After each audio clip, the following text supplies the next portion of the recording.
അപ്പോൾ നമ്മൾ കുറച്ച് ദിവസങ്ങളായിട്ട് കണ്ടുകൊണ്ടിരിക്കുകയാണ്, ആരോപണങ്ങൾ വരുന്നു, പല ഭാഗത്തുനിന്നും ആരോപണങ്ങൾ വരുന്നു.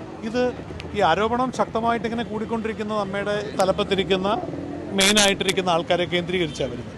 അതിൽ തമാശയ്ക്ക് പറഞ്ഞു എന്ന് പറയുന്ന ഡയലോഗുകൾക്ക് വരെ, ഒരു തമാശയ്ക്ക് ആൾക്കാർ പറയുന്ന ഡയലോഗുകൾ വരെ ഞാൻ പേടിച്ചു പോയി എന്നൊക്കെ പറയുമ്പോൾ അതൊരു ആരോപണമായിട്ട് വരിക. ചില ചാനലുകാർ അതൊരു വേറൊരു രീതിയിൽ തന്നെ വ്യാഖ്യാനിക്കുന്നുണ്ട്. നിങ്ങളുടെ കൂട്ടത്തിൽ തന്നെയുള്ള ചില ആൾക്കാർ അതിനെ വ്യാഖ്യാനിച്ച് അതും ഒരു പീഡന ശ്രമമാണോ എന്ന് ഭയക്കുന്ന, തമാശ പറഞ്ഞതിനെ വരെ ഒരാൾ ഭയന്നു പോയി എന്ന് പറയുമ്പോൾ അതും ഒരു പീഡന ശ്രമമാണോ എന്ന് പറയുമ്പോൾ അതിനകത്തൊരു പൊളിറ്റിക്സ് ഉണ്ട്, മനസ്സിലായി? അപ്പോൾ അതിനകത്തൊരു പൊളിറ്റിക്സ് കൃത്യമായിട്ട് കാണുമ്പോൾ നമ്മളെ സംബന്ധിച്ച് നമ്മൾ ജനങ്ങളെ സാക്ഷി നിർത്തിക്കൊണ്ട് നമുക്ക് നീങ്ങാം. ജനങ്ങൾക്ക് ഇഷ്ടമുള്ള രീതിയിൽ തന്നെ എല്ലാവരും കൂടെ രാജിവെച്ച് ഒഴിയുന്നു. അഡ്ഹോക് കമ്മിറ്റി 2 മാസം ഭരിക്കുന്നു. അതിനുശേഷം എല്ലാവർക്കും സമ്മതമായിട്ടുള്ള പുതിയ ഭാരവാഹികൾ ജയിച്ച് കയറി വരട്ടെ. അതാകുമ്പോൾ പിന്നെ ആർക്കും പരാതി പറയാനുണ്ടാവില്ല. അതിനുവേണ്ടി തന്നെ രാജിവെച്ചു. ഇപ്പോൾ ഏറ്റവും കൂടുതൽ ഇങ്ങനൊരു പൊടുന്നനെയുള്ളൊരു തീരുമാനത്തിലേക്ക് പോകുമ്പോൾ ഒരു അനാഥമാക്കപ്പെട്ട ഒരിക്കലുമില്ല. അമ്മ ഒരുപാട് നല്ല കാര്യങ്ങൾ ചെയ്തുകൊണ്ടിരിക്കുകയാണ്. ആ സംഘടന ഒരിക്കലും അനാഥമാക്കാൻ പറ്റില്ല. ഞങ്ങൾക്ക് തന്നെ എല്ലാ മാസവും ഏതാണ്ട് 116 പേർക്ക് പെൻഷൻ കൊടുക്കണ്ടേ, 5000 രൂപയുടെ മരുന്ന് സപ്ലൈ ചെയ്യാൻ, അങ്ങനെ ഒരുപാട് ഉത്തരവാദിത്തങ്ങളുണ്ട്. അത് അമ്മയുടെ നേതൃത്വമാണ്, അമ്മയുടെ ഉത്തരവാദിത്വമാണ്. അതിൽ നിന്ന് ഒഴിഞ്ഞു മാറാൻ ആരും തയ്യാറില്ല. ഞങ്ങളൊക്കെ തന്നെ 2 മാസം അതിൻ്റെ അഡ്ഹോക് കമ്മിറ്റിയായിട്ട് മുന്നോട്ട് പോകും. അതിനുശേഷം പുതിയ ഭരണസമിതി, അതിലാരൊക്കെ ചിലപ്പം ഈ ഭരണസമിതിയിലുള്ളവരുണ്ടാവാം. അന്നേരത്തേക്ക് കേസിൻ്റെ കാര്യങ്ങൾ മാറും. അപ്പം ഈ പറയുന്ന പോലെ അഗ്നിശുദ്ധി വരുത്തിയ ആൾക്കാർ, ആരോപിക്കപ്പെട്ട ആൾക്കാർ, തമാശ പറഞ്ഞവരും പറയാത്തവർക്കും ഒക്കെ വേണമെങ്കിൽ വരാമല്ലോ. അപ്പോൾ പിന്നെ വേറെ പ്രശ്നങ്ങൾ നിങ്ങളുടെ ഭാഗത്തുനിന്നും ഉണ്ടാവില്ല. ഇല്ലെങ്കിൽ നിങ്ങൾക്കൊരു സംശയം വരും. നിങ്ങളിലൂടെ സത്യത്തിൽ വരുന്ന ഏറ്റവും വലിയ പ്രശ്നം എന്താ അറിയോ? ജനങ്ങൾ അമ്മയെ തിരിച്ചറിയുന്നത് ഇപ്പം നിങ്ങളിലൂടെയാണ്.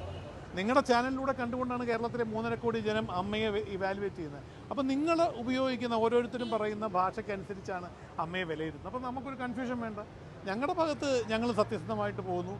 ഞങ്ങളെന്നും പറഞ്ഞു, ഞങ്ങൾ ഇരയ്ക്കൊപ്പം തന്നെയാണ്, ഒരിക്കലും വേട്ടക്കാരനൊപ്പം. അത് അസന്നിഗ്ധമായിട്ട് ഇപ്പോഴും പ്രഖ്യാപിക്കുക. തെറ്റ് ചെയ്തു എന്ന് തെളിഞ്ഞു കഴിഞ്ഞാൽ ആരോപിക്കാൻ ആർക്കും പറ്റുമല്ലോ. ലോകത്ത് എത്രയോ പേർക്കെതിരെ ആരോപണങ്ങൾ വരുന്നു. ഒരാൾ തെറ്റ് ചെയ്തു എന്ന് പറഞ്ഞാൽ അയാൾക്കെതിരെ തെറ്റ് തെളിഞ്ഞാൽ ഉറപ്പായിട്ടും അമ്മ അതിനെ അനുകൂലിക്കാൻ നിൽക്കില്ല, യാതൊരു സംശയവും. അമ്മ ഇരക്കൊപ്പം തന്നെ. നിങ്ങളുടെ മനസ്സിൽ അങ്ങനെ തോന്നുന്നുണ്ടെങ്കിൽ നിങ്ങൾക്ക് അങ്ങനെ ചിന്തിക്കാം. ഞാനിപ്പോൾ പറഞ്ഞത് എനിക്കറിയാവുന്ന ഉത്തരവാണ്, മനസ്സിലായി?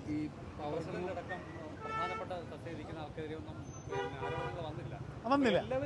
അതുകൊണ്ടാണ് ആ ധാർമ്മികത എന്നുള്ള വാക്ക് ഉപയോഗിച്ചത്. അതുകൊണ്ടാണ്. കാരണം ഞങ്ങൾക്ക് അമ്മയിൽ തോന്നി, ഞങ്ങൾ കുറച്ച് പേരെ അല്ലെങ്കിൽ അമ്മയിലെ മെമ്പേഴ്സിനെ, കാര്യം ഇപ്പം നിങ്ങൾ ഏറ്റവും കൂടുതൽ കോർണർ ചെയ്യപ്പെടുന്ന കലാകാരന്മാരെ, ആർട്ടിസ്റ്റുകളെ, ആക്ടേഴ്സിനെയാണ്.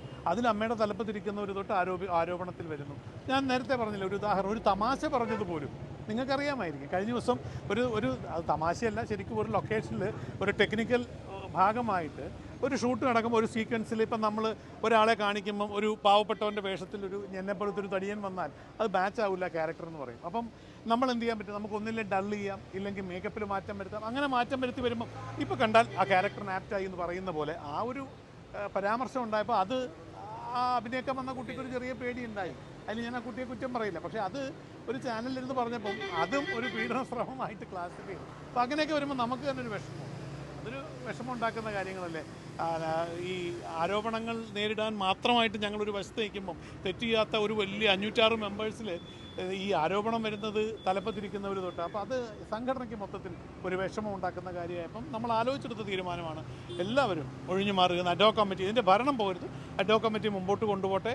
ആ അഡ്ഹോക് കമ്മിറ്റി മുമ്പോട്ട് പോയി കഴിയുമ്പോൾ നമുക്ക് അടുത്ത 2 മാസത്തിനുള്ളിൽ ബൈലോ പ്രകാരം ഇലക്ഷൻ വെച്ച് പുതിയ അധികാരം തെറ്റ് ചെയ്തവർ ശിക്ഷിക്കപ്പെടട്ടെ. ഒരു മാറ്റവും ഇല്ലല്ലോ, അതിനെന്താ സംശയം? ഉറപ്പല്ലേ എനിക്കറിയില്ല.